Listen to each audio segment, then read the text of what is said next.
Hello friends, I am Lakshmi Dubey. Again आज मैं इस वीडियो में सिगमंड फ्रायड की साइकोडायनेमिक थ्योरी ऑफ पर्सनालिटी को डिस्कस करने वाली हूँ। मैंने सिगमंड फ्रायड की थ्योरी के 2 कॉन्सेप्ट्स को ऑलरेडी डिस्कस किया हुआ है। अगर आपने वो वीडियो नहीं देखी है तो उसका लिंक मैं डिस्क्रिप्शन में दे दूंगी, आप उसे भी देख लीजिएगा। सिगमंड फ्रायड ने पर्सनालिटी के 3 हाइपोथेटिकल स्ट्रक्चर्स बताए थे, जिसे उन्होंने id, ego and super ego name दिया था। और ये स्ट्रक्चर किस तरीके से हमारी पर्सनालिटी को अफेक्ट करते हैं और किस तरीके से ये फंक्शन करते हैं और हमारी पर्सनालिटी डेवलपमेंट में हेल्प करते हैं, इसी के बारे में मैं आज इस वीडियो में एक्सप्लेन करने वाली हूँ। So let's get going.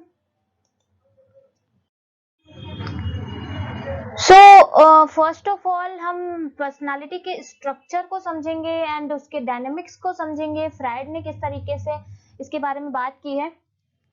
हमारे इंडिविजुअल कॉन्फ्लिक्ट्स को समझने के लिए फ्रायड ने ह्यूमन माइंड को 3 टाइप्स में डिवाइड किया था।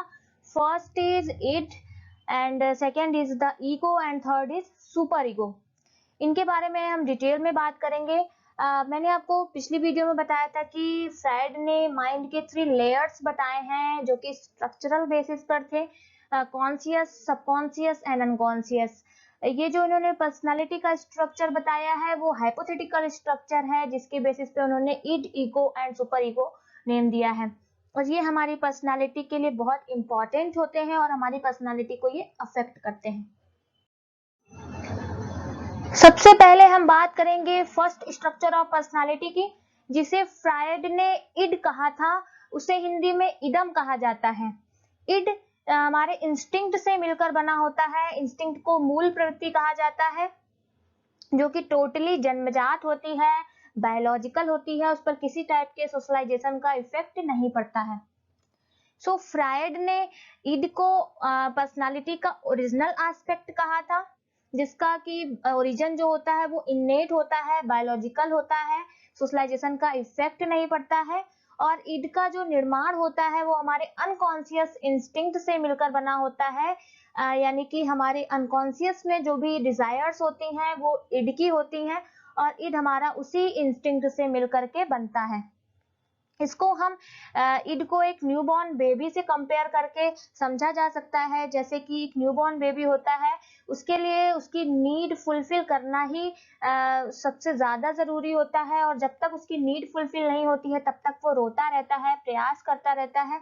सो इड की इसी तरीके की टेंडेंसी होती है कि उसका जो मेन पर्पस होता है वो नीड को फुलफिल करना होता है।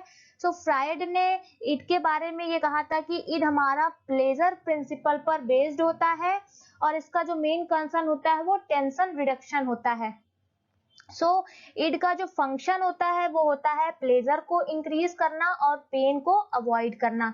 और इड जो अपनी नीड को सेटिस्फाई करने के लिए यूज करता है वो है हमारे रिफ्लेक्स एक्शंस, जो कि ऑटोमेटिक होते हैं। जैसे कि आई ब्लिंकिंग एक रिफ्लेक्स एक्शन है।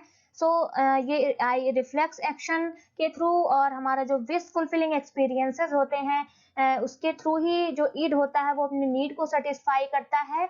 इसे फ्रायड ने प्राइमरी प्रोसेस थॉट कहा था। सो इड जो होता है वो एक तरीके से बायोलॉजिकल इंस्टिंक्ट पर बेस्ड होता है, अनकॉन्शियस इंस्टिंक्ट पर बेस्ड होता है, और उसका मेन पर्पस होता है नीड को सेटिस्फाई करना। उस पर किसी भी सोशलाइजेशन का कोई इफेक्ट नहीं पड़ता है। फ्रायड ने इड को बहुत इंपॉर्टेंट माना था और उन्होंने इड की ही डिजायर्स को किसी भी मेंटल इलनेस का कारण बताया था, जो कि अनकॉन्शियस से रूटेड होता है। So next one is the ego that is based on reality principle. इसे हिंदी में अहम भी कहा जाता है और ये भी पर्सनालिटी का एक इम्पोर्टेंट स्ट्रक्चर होता है। फ्रायड ने ईगो को इड का ऑर्गेनाइज्ड एस्पेक्ट माना था और फ्रायड के अकॉर्डिंग ईगो जो होता है वो इड की इम्पल्सेस को रियलिस्टिक डायरेक्शन प्रोवाइड करता है और इड के जो प्रॉब्लम्स थी ईगो उसे दूर करने में हेल्प करता है। इस तरीके से ईगो को हम एक ग्रोइंग चाइल्ड से कंपेयर कर सकते हैं, जिसको कि ये शिक्षा दी जाती है कि किस तरीके से आउटसाइड वर्ल्ड के साथ रेशनली डील करना है, किस तरीके से रियलिटी प्रिंसिपल पर बेस्ड फंक्शन करना है। सो इस तरीके की एबिलिटीज को फ्रायड ने सेकेंडरी प्रोसेस थॉट माना था, जिसके अकॉर्डिंग ईगो फंक्शन करता है। ईगो इड एंड रियलिटी के बीच में मीडिएटर का काम करता है। इड की जो इम्पल्सेस होती हैं और रियलिटी की जो नीड्स होती हैं, इन दोनों के बीच में जो कॉन्फ्लिक्ट होती हैं उनको दूर करने का काम ईगो करता है, जिससे कि हमारी पर्सनालिटी में बैलेंस बनता है। Third important structure of personality is super ego that is based on morality principle। इसे हिंदी में पराहम कहा जाता है और ये हमारी पर्सनालिटी का सबसे इंपॉर्टेंट एस्पेक्ट होता है। फ्राइड के अकॉर्डिंग सुपर ईगो एक ऐसा कंस्ट्रक्ट होता है जो कि इंडिविजुअल को सोसाइटी के वैल्यूज को इंटरनलाइज करने में हेल्प करता है।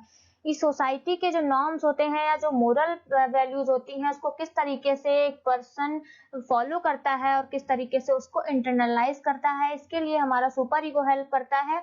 और ये जो वैल्यूज होती हैं ये हमें पेरेंट्स से मिलती हैं, जो कि हमें ये बताते हैं कि कैसे एक सिचुएशन में क्या चीजें अप्रोप्रिएट होती हैं और क्या इनअप्रोप्रिएट होती हैं। सुपर ईगो के 2 मेजर कंपोनेंट होते हैं। First is conscience and second is ego ideal.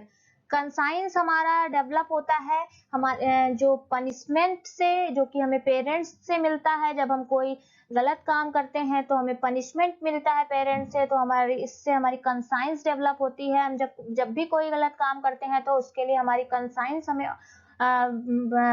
Order देती है कि वो बताती है कि हमें ये काम नहीं करना है। तो सुपर ईगो इस तरीके से हेल्प करता है। और ईगो आइडियल जो होता है वो हम रिवॉर्ड के थ्रू हेल्प लर्न करते हैं।